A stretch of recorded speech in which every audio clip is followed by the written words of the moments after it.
Highlander Folk School in Grundy County was established in 1932 by Tennessean Miles Horton to educate the poor and offer courses in organized labor.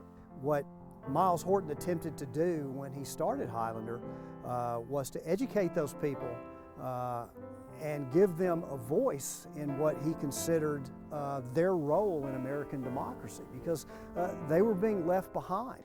By 1952, Highlander's board of directors decided to address the issues of segregation and civil rights, attracting names like King, Abernathy, and Parks. I mean, it is a who's who of what becomes the civil rights movement in the 1960s. You know, Rosa Parks is here about 4 months before the Montgomery bus boycott, and she's learning about nonviolence. So people think, well, they think this is a little seamstress that just happened to not give up her seat on the bus. No, it was planned, and some of that planning took place here. And of course, when Rosa Parks was asked years later the role of Highlander and how it affected her, and she said Highlander was everything. The conversations at Highlander sparked new ideas about social justice. Laborers that came here to Highlander around 1944, 1945, and they brought this song with them.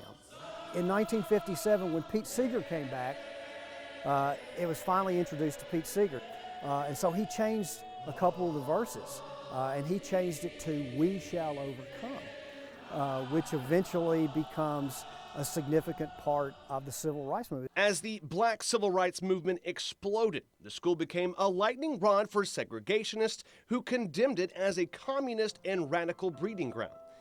The Department of Justice and Hoover's FBI proclaimed Highlander innocent of all communistic accusations, but state and local officials still wanted the school closed. So at the end of a hot, honest day's work, the men here would pitch in a quarter to grab a cold beer out of the tub, hang out on the front porch just to relax. But that was the technicality in which the state of Tennessee could forever close the doors here at Highlander: the illegal sale of alcohol. Highlander was operating kind of, I don't want to say illegally, but counter to the Jim Crow laws in the state. Which did not allow for whites and blacks to be in the same school, to stay in the same facilities at night, to swim in the same lake.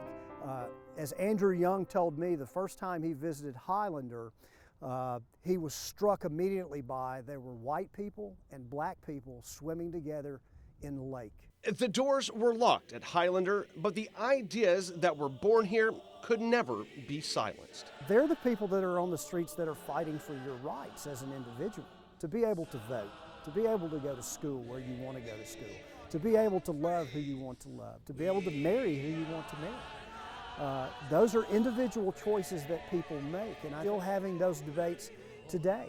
It was a very accepting place for displaced people. We fight that still today.